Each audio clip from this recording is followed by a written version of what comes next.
Hey, did you hear about the chemistry students who agreed to study the night before the tests? But you know what happened? They drank, they laughed all night, and in the morning they couldn't open their eyes and they missed their test. So what do you think?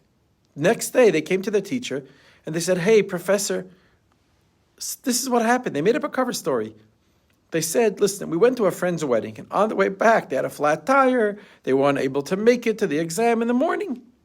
So the professor took one look at the students, and he said, "You know what? Come back. I'm going to give you 1 week. Go study for the test. Come back in a week." This time, they were well prepared, and they were satisfied with the solution that they found. The professor took the 3 students. He sat them in 3 different corners of the classrooms, and he handed them a sheet of paper with only 3 questions on the exam. Question number 1, in which hall did the wedding take place? Question number 2, which car were you driving? And question number 3, in what wheel was there a flat tire? You can imagine they all flunked the test. See, friends, we're going to read about the Torah portion this Shabbat. The laws of what makes an animal kosher. It's actually like a Wikipedia, or maybe better, the Torah portion is an encyclopedia of all the laws of kosher. It's the most comprehensive and complete source of the world of kosher, forbidden animals, permitted animals. There's dozens of verses in the book of Leviticus, chapter 11, where he details all the kosher signs, what makes an animal kosher, what makes cattle kosher, what makes fish kosher, and poultry, and birds, etc. What makes fish kosher? What makes a fish to be kosher? It actually says in Leviticus, chapter 11, this is what it says. Every fish that swims in the water and has fins and scales, that you can eat. That means in all the waters that cover the earth, oceans, seas, rivers, the world is covered 70% with water. Anything that swims in there, and if it has fins and scales, boom, kosher. What's the purpose of fins? Fins are like wings. It comes out from the sides of the fish, and it's like flappers. It helps them to move the fish forward, to go faster. What's the purpose of scales on a fish? Very simple. It's like an outer armor. It protects the skin of the fish. And, once you catch the fish, you go fishing, you just scrape off the scales. So it says if a fish is blessed, that is blessed, if it has these 2 kosher signs, fins and scales, you can eat it. If a fish does not have these signs, or only one of them, you can't eat it. Interesting fact. A National Geographic fact, a scientific fact that was written 2,000 years ago, before we had Google and anything else like that. Every fish that has scales has fins. But not every fish that has fins has scales. That means if it has scales, it's a kosher fish, because then it's going to have fins. Interesting to note that you're not going to find one fish in the world that has fins and doesn't have scales. But you'll find every fish in the world that if it has scales, it has fins. Next time you go to the fish market, check it out. So we can ask a very good question. First of all, what do these signs mean? What's this whole concept, fins and scale? What makes it kosher? What makes a fish that has fins and scales better than a fish without it? Are they smarter fish? Are they tastier fish? Are they healthier fish? Or maybe there's some hidden scripture that we just have to accept it as it is. And moreover, I got a better question for you. Why does it have to say about fins? If every fish that has scales has fins, he just could have said in the Torah, every fish that has scales is kosher, because it already has a fin. So the general attitude amongst those who explain the secret of kosher is that the animals that are in this species of kosher animals are actually best for man to eat. The producer, who's the creator of the world, God, he knows what's best for you and I to eat. So he selected for us the highest quality group of animals. That means creme de la creme of the animals. And he kept us away from the lower quality of animals, because sometimes those not good quality of animals can have a negative attribute, an effect on our attributes and our personality. For example, I'll give you a simple hint. You can find the types of cattle and birds that the Torah permits. You know that all the animals that are kosher to eat are actually vegetarian animals. They're calm, they're peaceful, they don't eat meat. There's no predatory and no cruel fowl that are amongst the list of kosher animals. Because kosher animals only eat grass. They're vegetarian. So in this way, when you eat that animal that's kosher, And that flesh becomes part of you. And since that animal is calm, it's sensitive, that's what you become. But if you eat a mean, cruel animal, one that tears others apart, and are predatory animals, that can have an effect on who you are. So we say, you can also say in this spirit, it's possible to explain. Let's talk about the fish now. The group of fish that excel in the two signs are a purity fish, simple fish, innocent fish, unsophisticated fish. They're not predatory and cruel like other marine creatures. But okay, but it's still interesting. If you want to go deeper, look for something. Let's find something spiritual, something psychological, a good deep meaning in the signs of purity. And it is known that the sages drew great inspiration from the animals of the world. There's a lot we can learn from a lot of different animals. From a cat, you can learn modesty. From ants, you can learn honesty. And there's many different qualities you can learn from animals or different types of creations that God brought into this world. So what can we learn from the quality of a fish that has fins and scales on a spiritual, psychological level? So exactly 83 years ago, the Rabbi, in his private diary, he wrote a diary, thoughts that he had. He kept it in his office and his desk. No one knew about it till he passed on. Later they found it, and they published it in a book called Rishimot, and he had a beautiful thought on these two signs of the fish. He said like this, think about it. If you want to succeed in life, you need two qualities. Number one, you need to have values. You need to have good values, but you need also ambition. What are values? Godliness, humanity, integrity. What's ambition? Big dreams that move you forward. So he said like this, the fins that move the fish symbolize ambition. It accelerates us forward. It doesn't allow us to be satisfied what we did yesterday. Oh, I did that yesterday. The fins move you forward.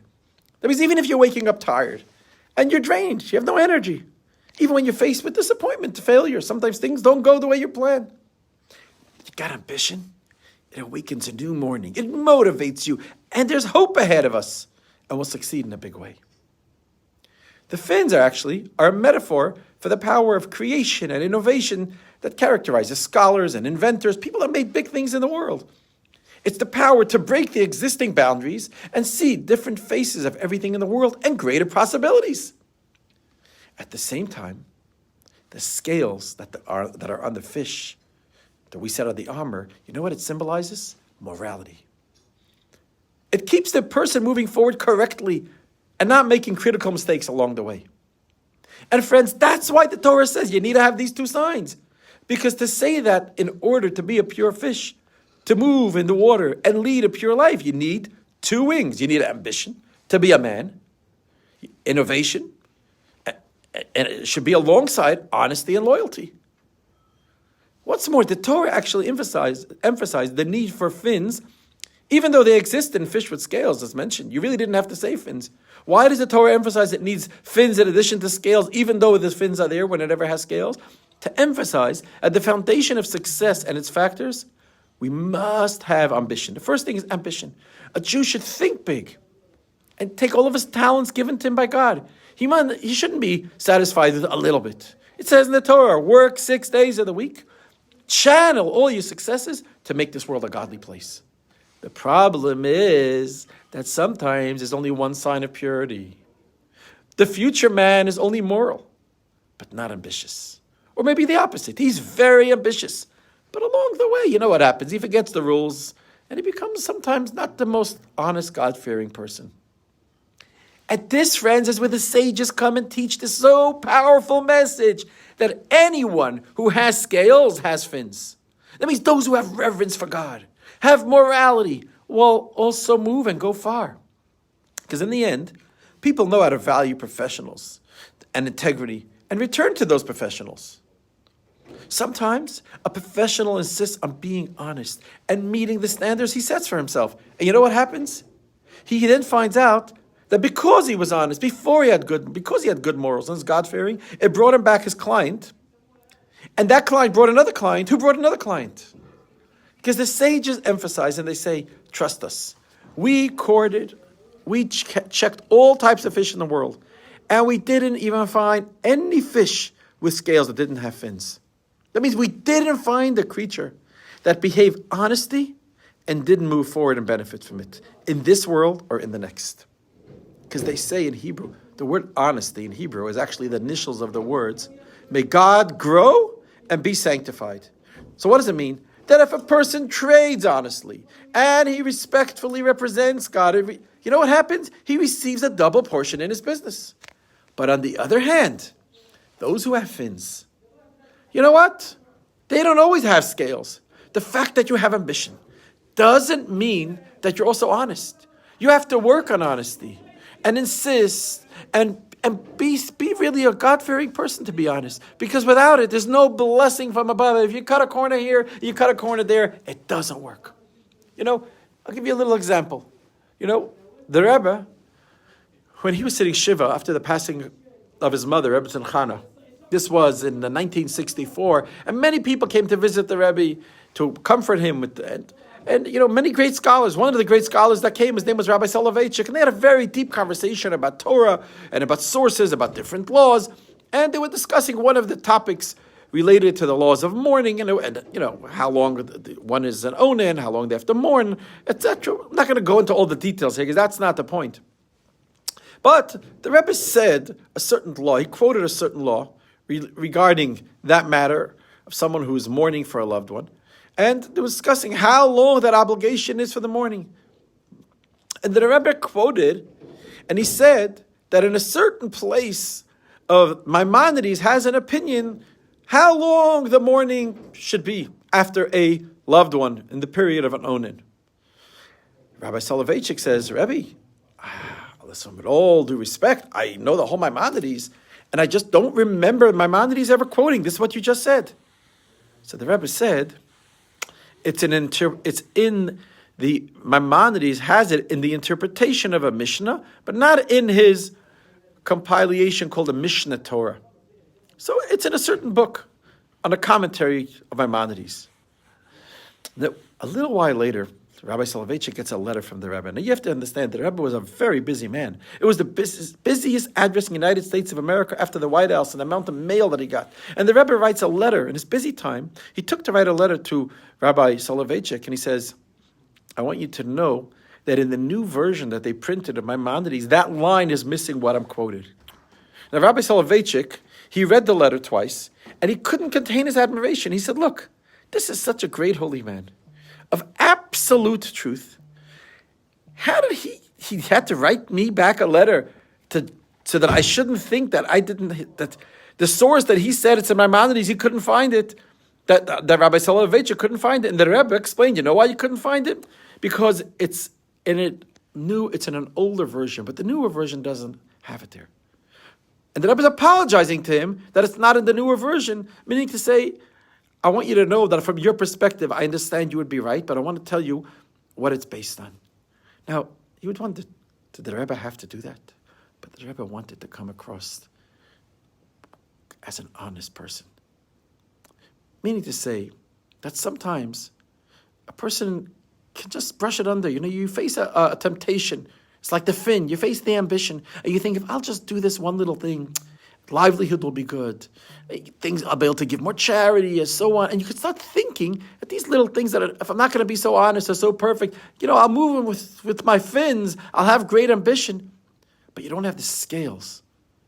That means the morals that God is with you. You're not going to find blessing in it.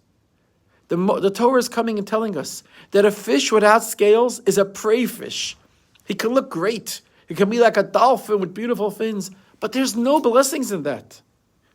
You'll remember a while back, what was one of the richest companies in the world before Amazon and so on? It was Enron. Remember that big company?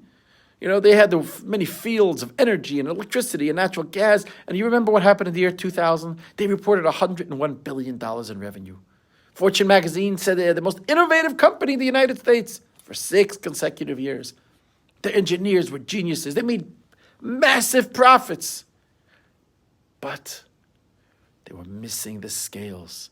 Because all the wisdom and innovation were of no use when the company collapsed in one of the biggest bankruptcies of all times and lost its investors about $60 billion. Because the company simply reported false balance sheets over time, and the company executives were trading shares based on insider trading information, and the whole thing fell apart. Fins they had, ambition, without scales, without the morals and values.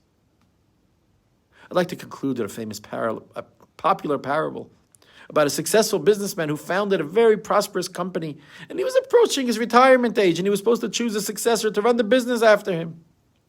And he was really debating between his two children. He had two sons that worked in the business.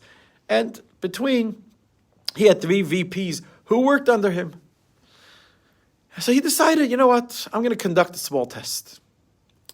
He called the 5 candidates, and he said, listen, this is what I'm looking for. And I'm going to give you a test. Whoever passes the test will become the next CEO, chairman of the company. He said, I'm going to retire soon, and I'm only choosing one of you. And this is what I'm going to give each one of you is going to get a little bag of seeds. And I want you to plant it. I want you to water it. I want you to nurture it. And I'm all going to call you back in 6 months. And whoever grows this most beautiful plant in the most beautiful way will prove that he has the virtues to grow this company. And he will become the CEO. Now, the youngest among these 5 was a guy whose name was Dan. He was a VP of logistics. And he was a quiet guy, a modest guy. He received these little bag of seeds, and he told his wife the story. So she got him a nice little pot. They put in the seeds, they fertilized it, they planted it, they watered it. They had a special place on the windowsill where there was sunlight, and they watered it, hoping and looking forward for it to grow. But you know what happened? Nothing. Nothing germinated, nothing grew. Now, meanwhile, the other 2 sons and the other 2 managers, the VPs, they began to tell everybody about their seeds, how they were growing at an amazing rate. It had the most colorful flowers. Some said that they already had to change the pot because it's growing so much with the branches. But this guy, Dan, quiet. He knew he failed his mission. 6 months passed. They were summoned for a repeat conversation with the chairman. But Dan was ashamed to bring a dead pot. But his wife said, listen, my dear husband. Listen to the wisdom of the wife. She said, be honest. They came to this CEO. All the managers presented a pot with beautiful plants and beautiful flowers. And he had a pot just with soil, nothing else. The old man turned to Dan. He said, Sir Dan, I'm happy to announce that you are going to be the company chairman. And I'll tell you the secret. Why you? Because the seeds I gave to all of you 5 were dead seeds. They were boiled. They couldn't grow anything. So you know what happened? Each one of you couldn't grow your plants. You know what you did? You went and bought another one to make an impressive impression to show that but you really worked hard to nurture your plant. But it wasn't the plant that I gave you. It wasn't the seeds that I gave you. Yet Dan was the only man who was loyal to what he received. And he proved that this man has long-term skills for the benefit of the company.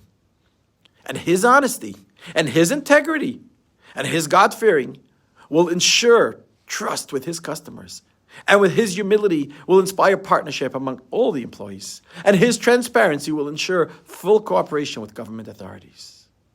So friends, let us ensure that we use the fins and scale that God has given us the day we were born and live a life one of God-fearing, with honesty, with integrity, with truth, knowing that the one above is with us all the time. And when we have those scales and those fins, this will bring us great success and blessing in all of our endeavors, spiritually and materially. Amen.